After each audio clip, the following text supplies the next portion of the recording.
Hello my students and welcome back to my video. Xin chào tất cả các con, và hôm nay chúng ta sẽ cùng nhau chuyển sang một bài mới. Và hôm nay thì chúng ta sẽ cùng nhau trả lời một câu hỏi, đó là gì ạ? What would you like to be in the future? Có nghĩa là gì ạ? Bạn muốn trở thành ai? Và bạn muốn làm nghề gì trong tương lai? What would you like to be in the future?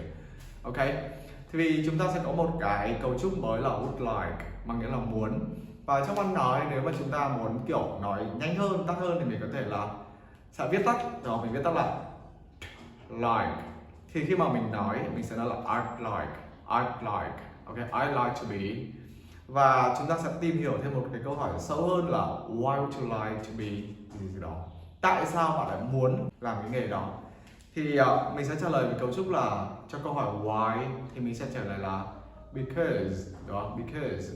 Mình có thể là I like to, là I want to đều được nhé. Ok. Rồi, the first one we have, mình sẽ có một số nghề nghiệp này. Engineer nó là nghề gì ạ? Một kỹ sư, đúng không? Engineer. Rồi, the next one we have worker. Ok, you know right? Các bạn biết mà. We have một cái mà ai cũng muốn trở thành này, đúng không ạ? Billionaire, tỷ phú, đúng không ạ? Farmer, nông dân. Writer, người viết. Ok, nhớ là writer. Repeat after me. Cùng nhắc lại cho thầy nhé. Writer. Rồi, we have pilot, right? Phi công, đúng không ạ? We have architect. Chúng ta lưu ý này, architect là kiến trúc sư. Kiến trúc sư làm gì ạ? We have an architect will design a house or a building. Chúng ta sẽ có là gì ạ? An architect, một người kiến trúc sư thì sẽ làm sao? Design a house or a building. Tức là sẽ thiết kế ra một cái tòa nhà hoặc là một ngôi nhà, đúng không? Tuy nhiên là gì ạ? Một người engineer, một người kỹ sư sẽ carry out the actual construction of that building. Tức là gì ạ? Sẽ tiến hành cái việc xây dựng thực tế, actual construction của cái ngôi nhà đó, đúng không? Khác nhau, đúng không ạ? Tiếp we have astronaut. Nó mang nghĩa là một người phi hành gia. We have taxi driver, người lái xe taxi. Footballer hoặc là football player, nó là người cầu thủ bóng đá, đúng không ạ? A teacher, just like me, như thầy, đúng không ạ? Một người giáo viên. A nurse, một người y tá. Hoặc một vài bạn có thể muốn là trở thành một doctor, bác sĩ, đúng không? Rồi bây giờ chúng ta sẽ cùng nhau thực hành trả lời là what would you like to be in the future? Alright? Bạn sẽ muốn làm gì trong tương lai? The first one we have.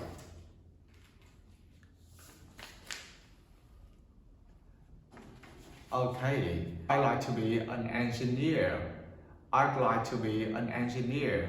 Tôi muốn trở thành một người kỹ sư. So, why would you like to be an engineer?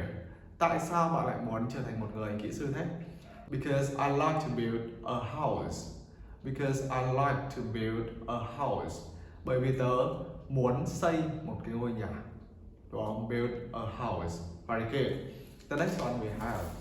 Pay attention. Chú ý nha. What would you like to be in the future? Okay. I'd like to be an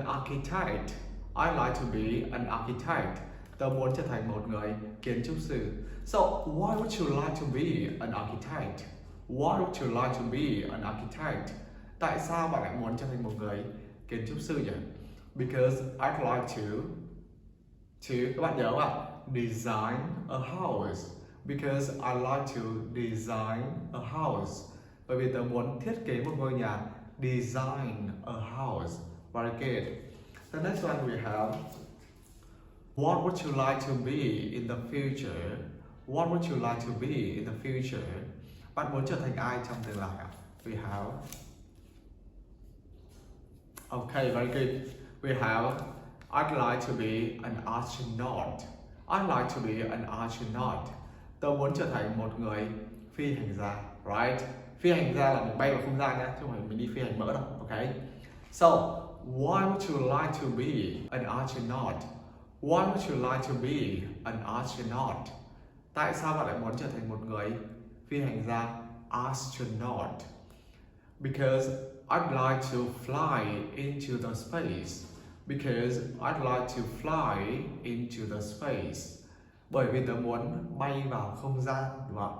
Fly into the space. Very good. Chúng ta sẽ có tiếp theo. What would you like to be in the future?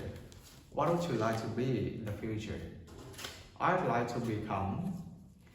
Okay, I'd like to be a billionaire, right?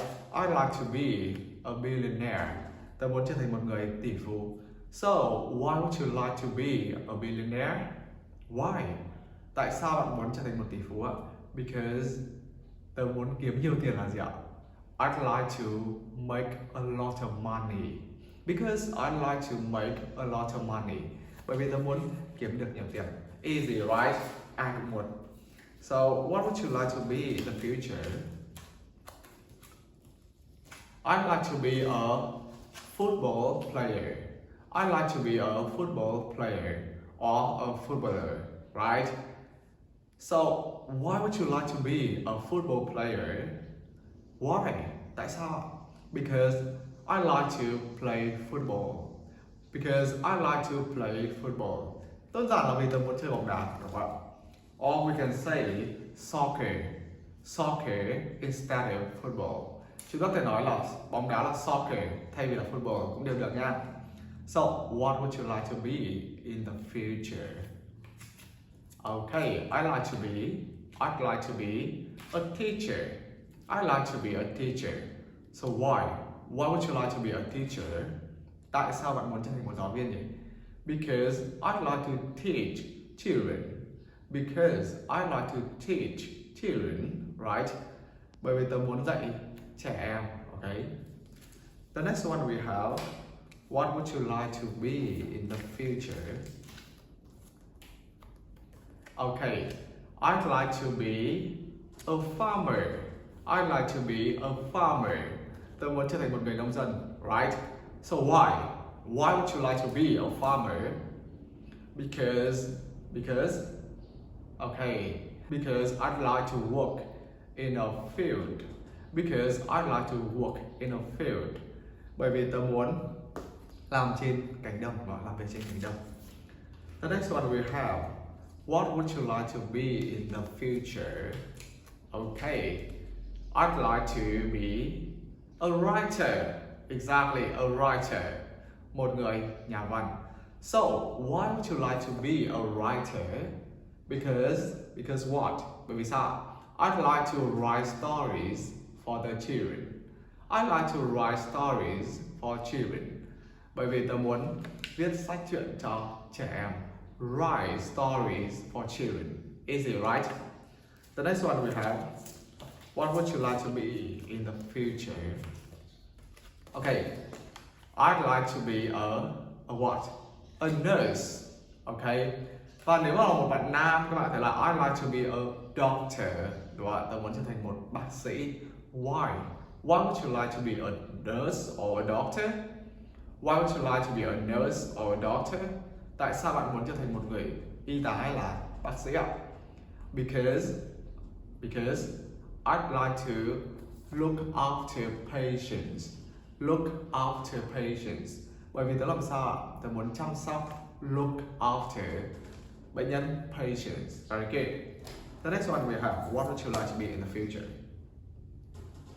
Easy, right? I'd like to be a taxi driver. Tớ muốn trở thành một người lái taxi. Why? Because I'd like to drive a taxi. Bởi vì tớ muốn lái một xe taxi, các bạn rất là dễ. So, what would you like to be in the future? Okay, easy, right? I'd like to be a pilot. I'd like to be a pilot. Tớ muốn trở thành một phi công. Why? Because I'd like to fly a plane. I'd like to fly a plane. Bởi vì tớ muốn lái một cái máy bay. And the last one, what would you like to be in the future? Easy, right? I'd like to be a worker. So why? Why do you want to become a worker? Tại sao bạn muốn trở thành một người công nhân ạ? Because I'd like to work in a factory. Because I like to work in a factory. Bởi vì tớ muốn làm việc trong nhà máy. Easy, right? Okay.